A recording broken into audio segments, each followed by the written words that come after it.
Всички знаем, че кожата старее най-вече от слънцето. А всички обичаме да имаме един прекрасен, хубав ден, една добре изглеждаща кожа, кожа без бръчки, кожа без петна и пъпки. И така, има ли нещо по-хубаво от алоето за кожа? Ами няма. И аз така знам. Още в древността Клеопатра, Нефертити използват алоe за разкрасяване. Има притчи, в които се споменава, че Александър Велики завладява острови, където вирее алоето, за да се лекува ранените войници, най-вече от трудно зарастващи рани.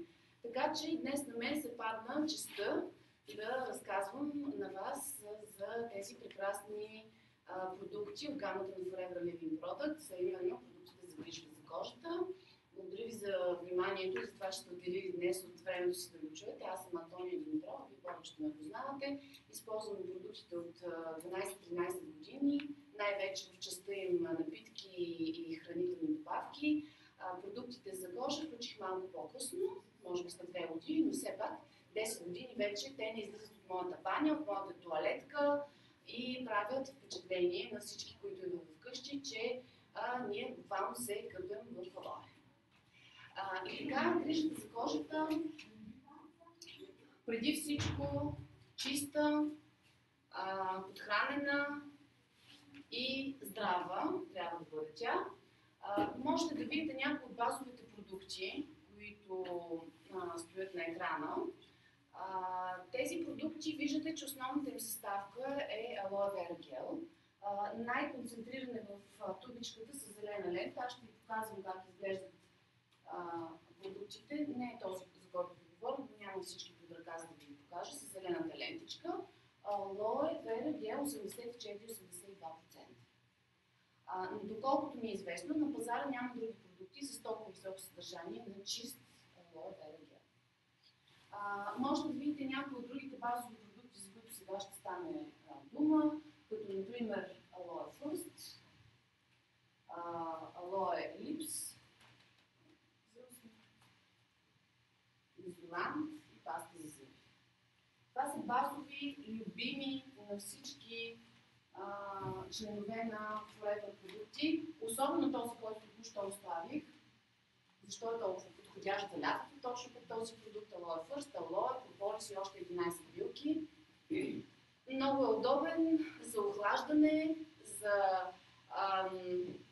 неутрализиране така на вредните ефекти точно на слънцето и на похапано от насекоми, всякакви, които има сега в този сезон. А ние ходим доста на болички, то как и човек да се облече в тази жега. Така че този спрей трябва да ви е непрекъснато под ръка. Можете да си отсипете в едно малко шишенце, да си сложите в чантата и да го използвате като първа помощ. Алоe, прополис и още 11 билки, повтарям това. Има много приложения, освен тези, които споменах. Може да се използва и тоник за лице. Ако кожата е раздразнена с лъпчици, може да се използва напръскване на устната кухина, на носната лигавица, ако има някакви проблеми с някакви бактерии или сенни хрени. Може да използвате и дори с кръвоспиращ ефект, ако има някакви рани, които са се образували следствие на някакво падане или нещо друго. Така че Алоe First винаги с вас в дамската чанта. Днешната тема ще бъде малко и с ваше участие, сегашната моята всъщност. Тоест, козметиката, която е тук, която е специално за лице, ще имате възможност новите хора, които присъствате, да изпробвате лично и да си направите цялостната грижа за кожата на лицето. Тя е като все едно сте в козметично студио, да сте се подложили така на тази процедура, включва почистване, след което дълбоко почистване, след което маска за подхранване и стимулиране, следва тонизиране, следва хидратиране и завършваме с макияжа, който е чудесен в Forever, BB крем, с 4 функции в един продукт, ще ви кажа накрая, не само тези функции. Така че това ще можете да изпробвате сега. Аз ще обясня, може би, за 10 минути какво ще направим.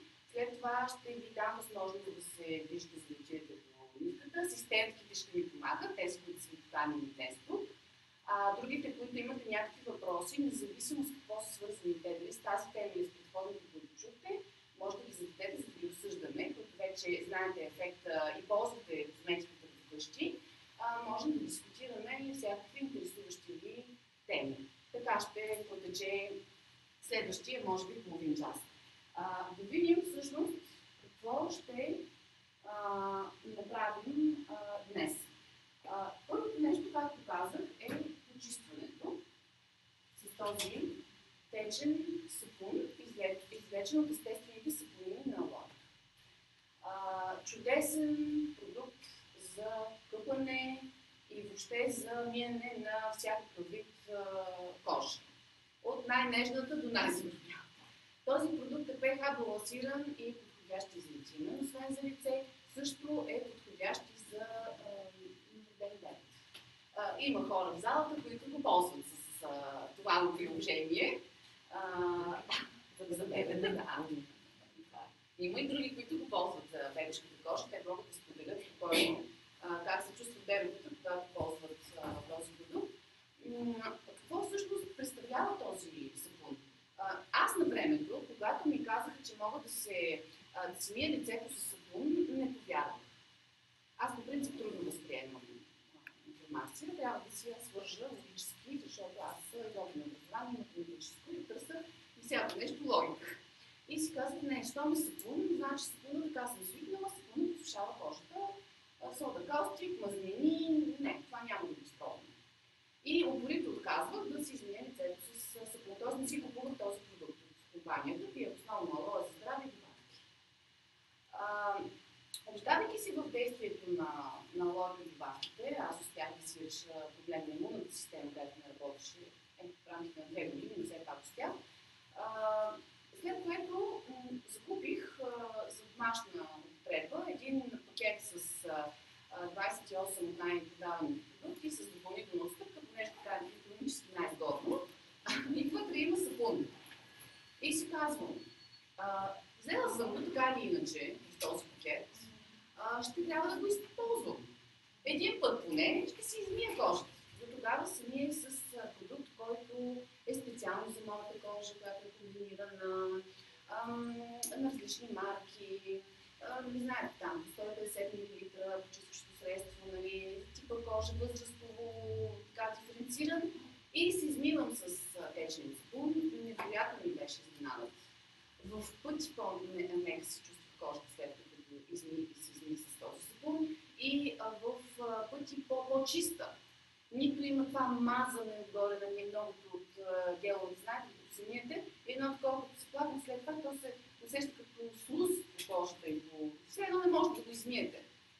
Нищо подобно в този продукт. От тогава насетне можете да предположите, че не съм сменяла от моята баня този продукт за почистване на лице. Вие сега ще имате възможност да го изпробвате. Това му е реалната разфасовка, удобно за носене шишенце, в което съм си отляла, за да мога да го дам и го демонстрират. Това е първата стъпка. След което ежедневно се прави тя. На някои стъпки, които ти ми се смееш, но знаеш колко хора ми казват, аз си мия лицето само с вода. Защото нали, то не е хубаво да се слага сапун, да нарушава естествената бактериална флора там на лицето. По-добре, да те питат колко често на ден трябва да си мия зъбите с този гел. Да. Колкото искаш. Всеки ден. Всеки ден, да. Така. Тази стъпка е ежедневна. Има някои, които са седмични, веднъж седмично или 2 пъти седмично, като да се сменят и маска.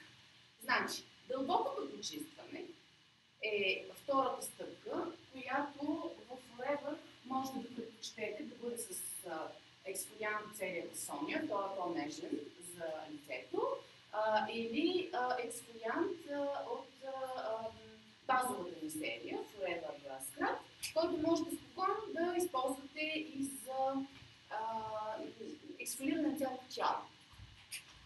Кожата има нужда да бъде ексфолирана, особено лятото в определени зони, освен лицето, като например лакти, петички, колена. Защо не навсякъде, на цялото тяло по душа, така че този скраб е много удобен за тази употреба. Иначе става прекрасно и за лице. Защо са различни тези продукти? Какво ги отличава от останалите на пазара? И защо трябва да използвате точно тези? Първо, всички преди мен казаха основна съставка алоэ. Второ, вътре частичките, които правят този естествен, хайде да го наречем пилинг на лицето, свалянето на горния слой на кожата на лицето, се извършва от едни малки микроскопични пери, восъчни гранулки, които са масло от жожоба. Не са натрушени черупки от кисиви ягоди, орехови черупки или някакви други, които колкото и фино да са смелени, те надрастват кожата. Ако погледнем под микроскоп, както биолозите знаем, ще видим леки, финни издраствания. Докато ако погледнем кожата под микроскоп, направяйки си такъв експориант, няма да видим тези издраствания. Защото маслото от жожоба е с най-близък състав до телесната мазнина и много финно и нежно разтваря породоните, тези черните точици, и след което заради стягащото въздействие на цитрусите, които имам в всички други препарати, в този също има цитруси, в цялата серия сониране, поличките след като са почистени се свиват и там на себе вече цялостно кожата изглежда много по-добре.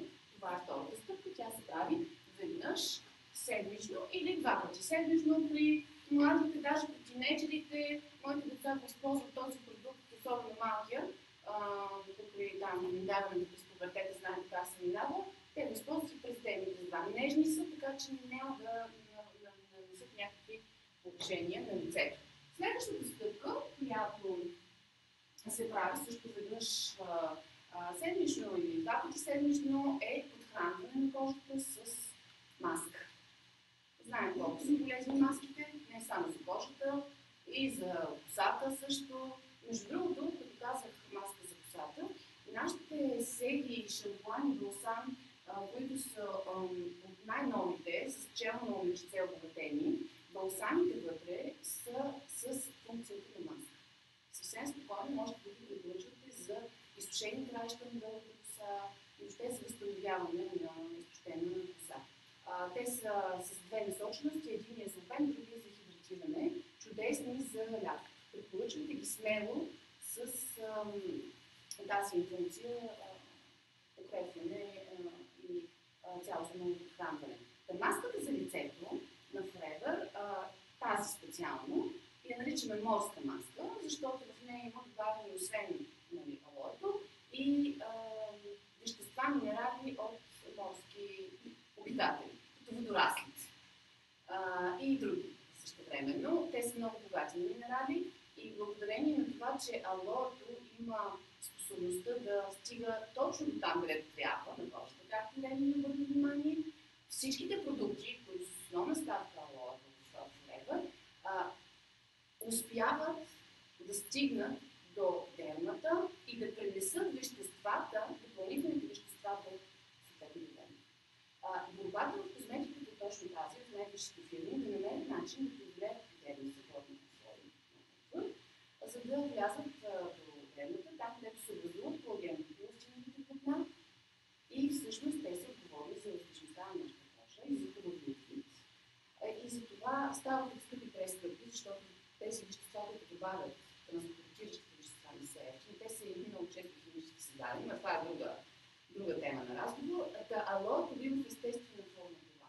Колко ценно растение, особено когато нанасяме за кожа и когато се чудим какъв слънцезащитен продукт да си вземем сега за морето, с алоэ или без алоэ. Отговор, мисля, че няма нужда да го казваме. Съжалявам, че допуснах да хвана и слънцезащитния спрей, който не стане вкъщи на плота, защото ние го използваме вече. Вчера бях на футболен матч на малкия ми си, ето тук на Раковски и се пекохме там на жегата и се бях напускала предварително добре с слънцезащитния спрей. Така, маската, да се върнем на нея. С тягващо действие, 10 минути стои на лицето, може 15, не повече от 20, няма смисъл. Можете вкъщи да си легнете удобно, да се отпуснете, да си сложите, да размечтахте ли каквато и аз съм човек, да половин час на ден може да си отдели на седмица човек да си отдели за себе си. С тампончета, алой активатор, сложени, да, с 100% алой.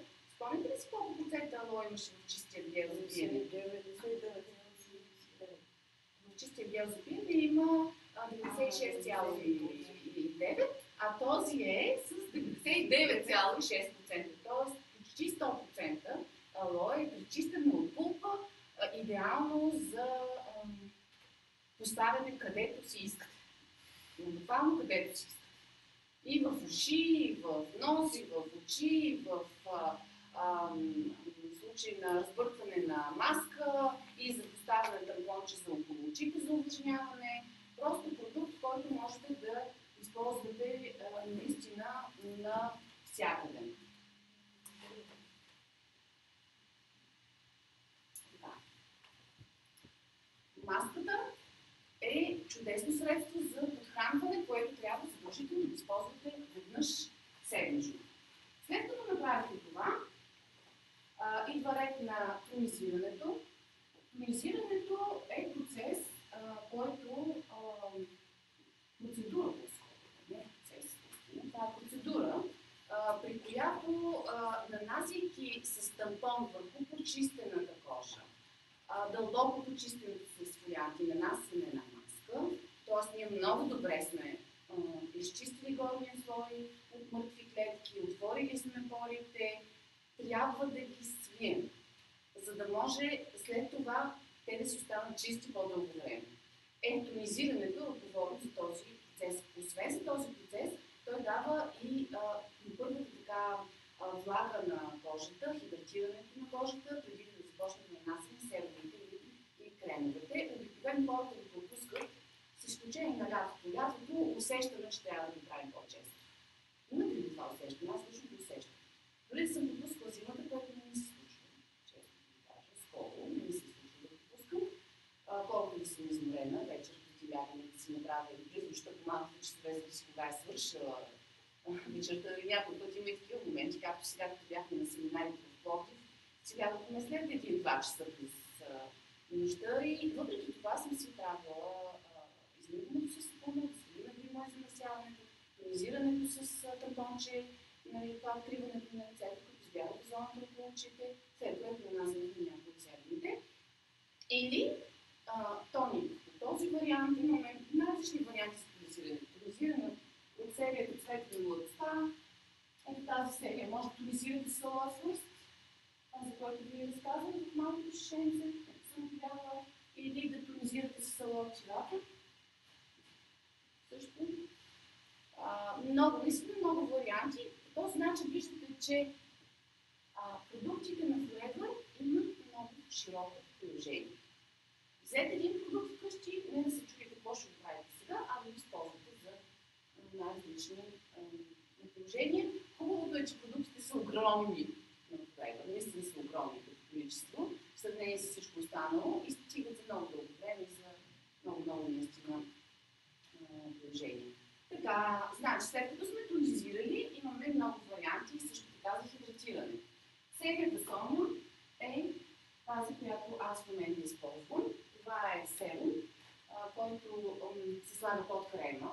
Може да се използва и нощен самостоятелно, защото той извършва регенерацията на кожата. Когато кожата е чистена, затоплена, почива през нощта, най-добре се извършва тази регенерация. Затова препоръчвам да слагате задължително нощно време някой серум. Ако ли решите, че нямате нужда да се призбуня, балансиращият крем на Forever е чудесен продукт, който действително пасва на всеки кожа. Ако кожата е комбинирана, може да сте зоната по-омазнена, на бузите по-суха, това е вашият крем. Той е много лек, с много лека консистенция, тя е почти килообразна, слага се много маничко. Много пъти хората го сложат повече, казват, тук нещо ни лепка, мазнени, защото той е килообразен и ако не взете голямо количество, наистина ще усетите този ефект. Но затова ви препоръчвам, слагайте малко, после ако ви е достатъчно, сложете още малко и така по-етапно нанасяте продукта. Да не забравяме крем за около очи, който е също вид серум. Можете да нанасите, освен зоната около очите, ето на безумните пръщите се слави, с потъпващи движения,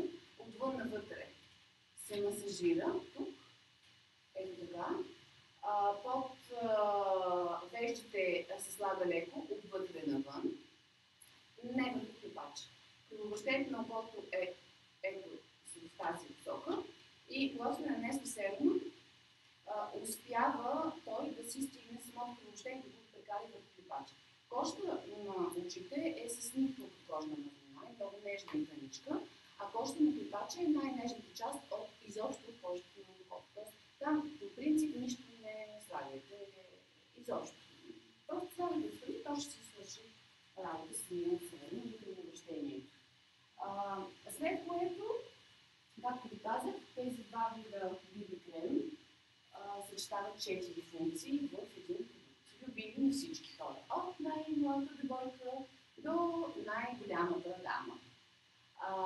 Защо са толкова любими? Първо, и какво съдържат като ползи? Първо, много добре хидратират, защото е металон. Второ, изравняват тена на лек цвят. Трето, матират кожата, т.е. не лъщи, особено лятото е важно това. И четвърто, имат много добър слънцезащитен фактор. Светлия е с 20 слънцезащитен фактор, тъмния, който е почти негроиден, е с 10 фактор. Аз обикновено комбинирам двата, в зависимост от това цвета на кожата ми такъв, защото както знаете, той се променя с поне 2 години. Така че е хубаво да си ги имате и двата. Миналата година ги използвам, много дълго време се използвам. Те са доста големи, 45 грама са обикновено ви крем да са 15-20 грама, даже 10 има, като тези, които се подават в магазини, аптеки, дрогери, чудесни продукти наистина и с термоефект, като сливат се с кожата на лицето, придобиват съответния цвят на всеки индивидуално. Това са стъпките на козметичната грижа за лицето. Кой има желание, кой така